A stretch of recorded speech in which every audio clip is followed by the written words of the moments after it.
जीजा जी, ये आपने बिल्कुल गलत किया है। आपको नौकरी करने का फैसला नहीं करना चाहिए था, पहले दादी माँ से पूछ लेते आप। सिमरन, कब तक मैं ऐसे घर पे बैठे बैठे रोटियां तोड़ता रहूंगा? और पहले की बात और थी, मैं अकेला था, अब मैं घर गृहस्थी वाला हो गया हूँ। वो सब तो ठीक है, लेकिन दादी माँ से पूछ लेते तो क्या हो जाता? अच्छा तो तुम मुझे ये बताओ, अगर मैं दादी माँ को कह देता तो क्या वो मेरी बात मान जाती? वो तुम्हें कभी इजाजत नहीं देती, क्योंकि वो तुम्हें शशि और अमन की नजर से देखती हैं। तुम्हारा क्या मतलब है? हम लोग उम्र भर बैठे कुछ भी नहीं करें? अब हमें इस घर में क्या कमी है? हम लोगों का बिजनेस इतना अच्छा चल रहा है, सब तरफ से आराम है, तुम दोनों को नौकरी करने की जरूरत क्या है? आरती, समझाओ इसे। नहीं सिमरन, मुझे लगता है रोहित ठीक कह रहा है। ये भी कोई बात हुई, इंसान कमाने लायक हो जाए और फिर भी घर पे बैठा रहे। सिमरन, तुम कहती हो कि दादी माँ को पता चलेगा तो उन्हें बुरा लगेगा, ऐसा भी तो हो सकता है कि उन्हें जान के खुशी हो। अगर दादी माँ इस बात से खुश होती ना, तो वो तुम्हें खुद कहती कि तुम नौकरी करो। तो ठीक है, उन्हें पता कैसे चलेगा? मैं चुपचाप नौकरी ज्वाइन कर लूंगा। ये तो कभी नहीं हो सकता, क्योंकि मैं दादी माँ से बता दूंगी। नहीं सिमरन, प्लीज रहने दो। तुम चोरी छुपे नौकरी कर लोगे, ऐसा मैं कभी नहीं होने दूंगी। मैं दादी माँ को जरूर बता दूंगी। जब पता चलेगा ना, तब देखा जाएगा। उस वक्त तक बात बिगड़ जाएगी, दादी माँ को बहुत बुरा लगेगा। क्या होगा? दादी माँ नाराज होगी ना, उनका गुस्सा सिर्फ पल दो पल का होता है, मैं उन्हें मना लूंगा।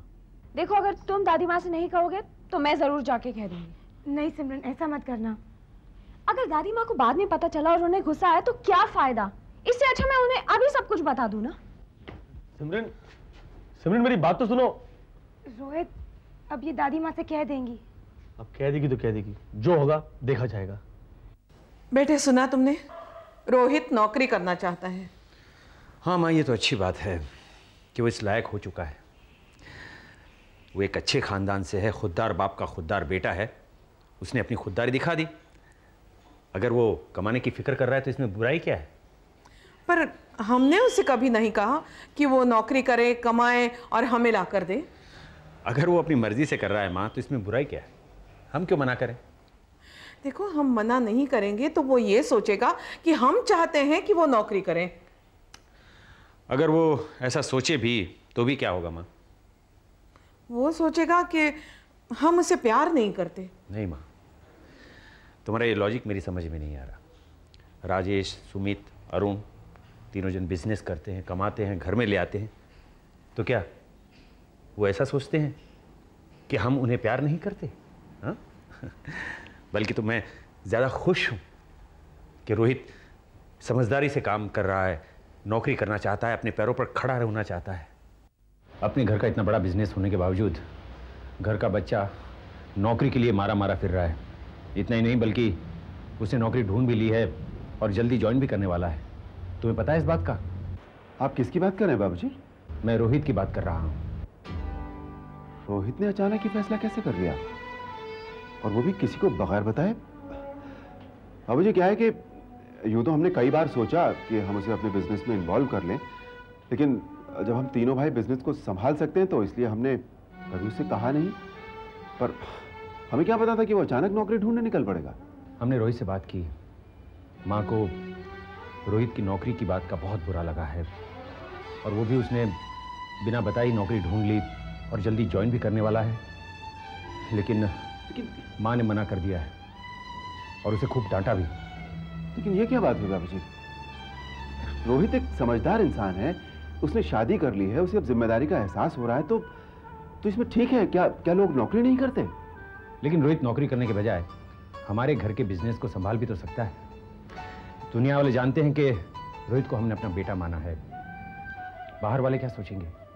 घर का बिजनेस छोड़कर बेटा बाहर नौकरी कर रहा है। माँ को गुस्सा तो इस बात का है कि उसने किसी की राय लिए बगैर नौकरी ढूंढ ली। तुम तो दादी माँ को अच्छी तरीके से जानते हो, वो अगर किसी को जुबान देती हैं तो उस पर अमल करती हैं। उन्होंने रोहित के पिता से वादा किया था कि हम रोहित को कोई तकलीफ नहीं होने देंगे, सारी जिम्मेदारी हम उठाएंगे। ये बात आप ठीक कह रहे हैं बाबूजी, दादी माँ अपनी जबान पर अमल जरूर करती है। तुम ही सोचो अरुण, हम पर इतनी मुसीबतें आई, हमारा बिजनेस बर्बाद हो गया, इसके बावजूद भी कभी हमने रोहित से कहा कुछ करने के लिए? तुम तीनों ही कोशिश करते रहे हमेशा। बाबूजी, एक बात कहूं, आपको बुरा तो शायद लगेगा। हाँ बोलो। रोहित इतने दिनों से हमारे घर में हाथ पर हाथ रख के ही बैठा है। हमें भी उसे देखकर इस बात का अफसोस होता है कि ऐसे वो कब तक बैठा रहेगा। उसे खुद बिजनेस में इन्वॉल्व होना चाहिए। हम तो आपकी और दादी माँ की वजह से चुप रहे, लेकिन आज जब उसे खुद ही एहसास हो रहा है कि उसे नौकरी करनी चाहिए तो ये बहुत अच्छी बात है। हम ये नहीं चाहते कि वो मेहनत मजदूरी करे, लेकिन बाबूजी सच बात तो यह है कि जब तक इंसान खुद अपने हाथ पैरों पर खड़ा होने की न सोचे, तब तक वो जिंदगी में कभी तरक्की नहीं कर सकता। उसने आरती से शादी की है और इसीलिए उसे इस बात का एहसास हो रहा है, तो इसमें बुरा मानने वाली बात नहीं है।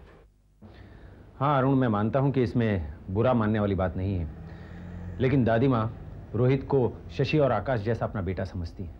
क्या हमने कभी शशि और आकाश से कहा है कि जाकर नौकरी ढूंढ लो? तो फिर रोहित से कैसे कह सकते हैं?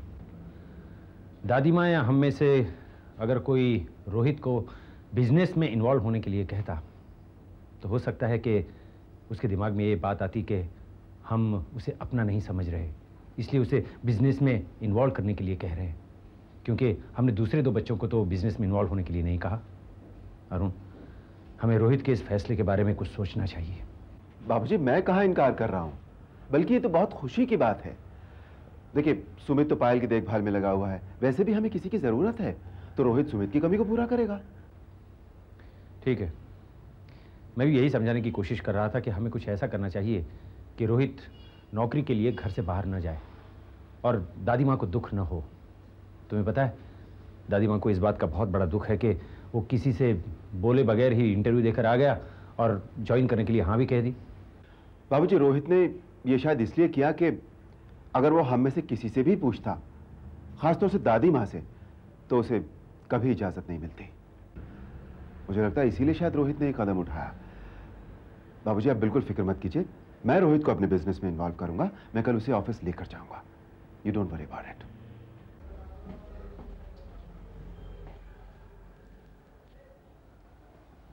आपने मुझे बुलाया?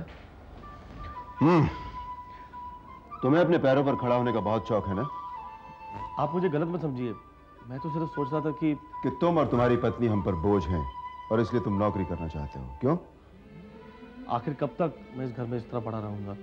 मुझे कभी ना कभी तो अपनी जिम्मेदारी उठानी पड़ेगी ना। अगर जिम्मेदारी निभाने का इतना शौक है तो कल से हमारे साथ ऑफिस चलना। आपके ऑफिस? यस। लेकिन आपके ऑफिस में क्यों? दूसरे के ऑफिस में काम करने को राजी हो और हमारे साथ काम करने में एतराज है? नहीं अंकल, मैं सोच रहा था कि मैं जानता हूं तुम क्या सोच रहे हो। तुम वर्कर बनना चाहते हो और मैं तुम्हें बॉस बनाना चाहता हूं। बॉस बनना तुम्हें पसंद नहीं है? नहीं, आप मुझे शर्मिंदा कर रहे हैं। अब ज्यादा मत शर्माओ। कल सुबह जल्दी जाकर ऑफिस चलने के लिए तैयार हो जाना। ठीक है, थैंक यू। रोहित, ये मिस्टर शर्मा हैं, हमारे अकाउंट्स मैनेजर। नमस्ते। नमस्ते। मिस्टर शर्मा, आज से रोहित भी हमारे साथ ही काम करेंगे। ये भी दीवान परिवार के एक सदस्य हैं। आज से जो भी डिसीजन ये लेंगे या जो भी ये बात कहेंगे, आप यही समझिए कि ये हमारा डिसीजन है, हमारी ही जबान है।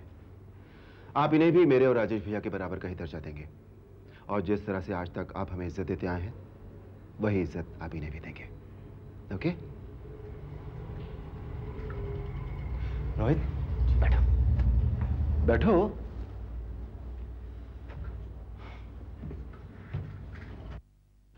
आज से ये ऑफिस तुम्हारा है। तुम्हारी आंख में आंसू क्यों आ गए? कुछ नहीं, ये खुशी के आंसू हैं। आप लोगों का प्यार देखकर मेरा दिल भर आया। आप लोगों ने जो मेरे लिए किया है, वैसा तो कोई अपनों के लिए भी नहीं करता। आप लोगों ने मुझे अपने बराबर लाके खड़ा कर दिया और इतना बड़ा ओहदा दे दिया। अरे पगले, तुमने अब तक नहीं सोचा, लेकिन हमारे दिल में तुम्हारे लिए वही प्यार, वही जज्बा है जो शशि और आकाश के लिए है। जिस तरह वो दीवान परिवार के बेटे हैं, उसी तरह तुम भी तो हो। बल्कि तुम तो दामाद हो। तुमने आरती से शादी की है और आरती को देवयानी अपनी बेटी मानती है। दामाद का दर्जा बेटे से भी ज्यादा होता है। Hello Payal.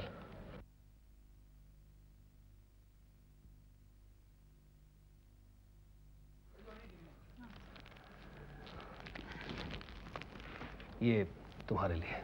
Thank you. अब कैसी हो तुम? ठीक हो। मुझे तुम्हारे एक्सीडेंट के बारे में आने के बाद पता चला।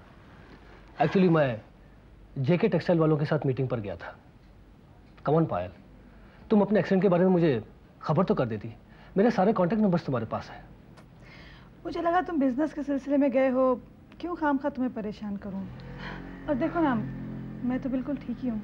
फिर भी पायल, तुम तो अच्छी तरह जानती हो कि मुझे तुम्हारी कितनी फिक्र लगी रहती है। अगर मुझे तुम्हारे एक्सीडेंट के बारे में पहले ही पता चल जाता तो मैं तुरंत आ जाता। तुम्हें फिक्र करने की ज़रूरत नहीं है, इस घर में सारे लोग मेरी देखभाल कर रहे हैं। लेकिन पायल, एटलीस्ट मुझे पता तो चलना चाहिए। आफ्टर ऑल मैं तुम्हारा दोस्त हूँ। कितने अफसोस की बात है कि तुम यहाँ तकलीफ में बैठी हो और मैं वहाँ खुशी से मीटिंग अटेंड कर रहा था। वैसे भी तुम्हारी नज़र में बिजनेस सब कुछ है। नहीं पायल, प्लीज फॉर गॉड से ऐसा मत सोचो। After all we are very good friends. क्या हमारी दोस्ती बिजनेस से बढ़कर थोड़ी है? एनीवे, अब कैसी हो तुम? ये समझो कि ये तबीयत तो अब हमेशा के लिए खराब हो गई। मतलब? मेरी छोड़ो, ये बताओ कि बिजनेस मीटिंग कैसी रही? मीटिंग तो अच्छी रही। वो लोग अगले हफ्ते यहाँ आ रहे हैं और हमें एक हफ्ते के अंदर अंदर सारी नई डिजाइन तैयार करनी होगी, क्योंकि वो लोग सिर्फ डिजाइन फाइनल करने आ रहे हैं। एंड पायल, मैं चाहता हूँ कि तुम एक हफ्ते के अंदर ठीक हो जाओ। भूल जाओ सुनील, अब मैं कुछ भी नहीं कर सकती। भूल जाओ? ये तुम क्या कह रही हो? मैं उन लोगों को सारी बातें कमिट करके आया हूँ। सुनील, मैं ऑफिस नहीं आ सकती। मिस्टर सुनील, अब बिजनेस तुम्हें अकेले संभालना होगा, और अगर तुम्हें बिजनेस में कोई प्रॉब्लम आएगी तो देवयानी भाभी तुम्हारी मदद करेंगी। अब देवयानी भाभी? लेकिन पायल, उन्हें तो डिजाइन का कोई नॉलेज नहीं है, फिर वो मेरी मदद कैसे करेगी? सुनील, शायद तुम्हें पता नहीं, देवयानी भाभी को मुझसे ज्यादा नॉलेज है, क्योंकि उनकी मम्मी का बिजनेस भी तो यही है। तुम बिल्कुल फिक्र मत करो। लेकिन पायल, तुम ऑफिस क्यों नहीं आना चाहती? तुम्हें क्या हो गया है? क्या तुम्हारा दिल ऑफिस से भर गया है? नहीं सुनील, जो तुम्हें मुझसे उम्मीदें थी, अब वो मैं कुछ भी नहीं कर सकती। ना ही तो मैं काम कर सकती हूँ, ना दौड़ भाग कर सकती हूँ। तुम्हारी बिजनेस पार्टनर अपाहज और लाचार हो गई है सुनील। पायल, ऐसे तुम ये क्या कह रही हो? मेरे कुछ समझ में नहीं आ रहा है। पायल ठीक कह रही है। पायल, ये सब क्या हो रहा है? हाँ सुनील, मैं लाचार हो गई हूँ, अपाहज हो गई हूँ। तुम फिक्र मत करो पायल, मैं तुम्हारी मदद करूंगा। जब तक तुम पूरी तरीके से ठीक नहीं हो जाती, मैं तुम्हारा सहारा बनूंगा।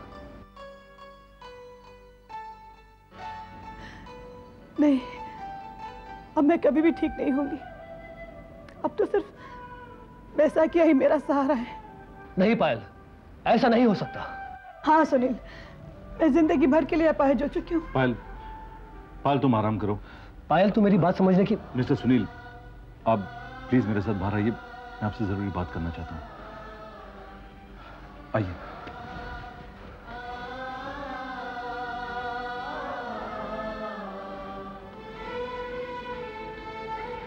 हाँ जी मिस्टर सुमित, कहिए आप क्या कहना चाहते हैं? मिस्टर सुनील, पायल ने आपसे कह दिया है, उसके बावजूद भी आप क्यों बार बार बिजनेस की बातें कर कर उसे दुखी कर रहे हैं, उसके जख्मों पर नमक छिड़क रहे हैं?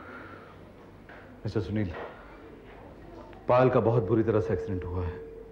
उसके दोनों पैर बेकार हो गए और डॉक्टर ने कहा है कि वो बिल्कुल चल फिर नहीं पाएगी, उसे व्हील चेयर की जरूरत पड़ेगी। और इस हालत में ना तो वो किसी मीटिंग में, ना किसी पार्टी में, और ना ही किसी फंक्शन में जा पाएगी, क्योंकि पायल आपकी बिजनेस पार्टनर है। मैं सिर्फ इतना कहूंगा कि जब भी आपको सिग्नेचर्स की जरूरत पड़े या कुछ और काम हो तो आप घर आ सकते हैं। क्या आपको ये मंजूर है? नहीं मंजूर है ना, क्योंकि आपकी दिल में कुछ और, जुबान पे कुछ और दिमाग में कुछ और है। नहीं मिस्टर सुमित, ऐसा कुछ नहीं जो आप समझ रहे हैं। मैं सब समझ रहा हूं मिस्टर सुनील। अगर आपको बिजनेस में कोई भी प्रॉब्लम होगी तो देवयानी भाभी आकर आपकी मदद करेंगी। देवयानी भाभी को कुछ नहीं पता डिजाइनिंग के बारे में। आपको देवयानी भाभी से कोई प्रॉब्लम है? आप पायल को ही क्यों चाहते हैं? कहिए, आप चुप क्यों हैं? मुझे आपके साथ में कोई बहस नहीं करनी, अंडरस्टैंड?